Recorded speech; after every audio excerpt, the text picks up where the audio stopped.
মুর্শিদাবাদ থেকে এবার রাজ্যের মন্ত্রিসভার বড় দায়িত্ব পেতে চলেছেন বেলডাঙ্গার বিজেপি বিধায়ক ভরত ঝাওর। দলীয় সূত্রে খবর, তাকে সংখ্যালঘু ও মাদ্রাসা শিক্ষা দপ্তরের মন্ত্রী করা হতে পারে।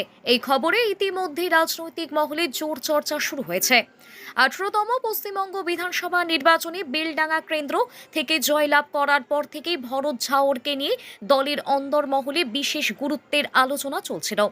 অবশেষে তাকেই গুরুত্বপূর্ণ দপ্তরের দায়িত্ব দেওয়ার সম্ভাবনা তৈরি হওয়ায় মুর্শিদাবাদ জেলা বিজেপি নেতৃত্ব ও কর্মী সমর্থকদের মধ্যে উচ্ছ্বাস দেখা দিয়েছে। রাজনৈতিক মহলের একাংশদের মতে, সংখ্যালঘু অধ্যুষিত মুর্শিদাবাদ জেলা থেকে একজন বিধায়ককে সংখ্যালঘু ও মাদ্রাসা দপ্তরের দায়িত্ব দেওয়ার সিদ্ধান্ত বিজেপির রাজনৈতিক কৌশলের গুরুত্বপূর্ণ অংশ হতে পারে।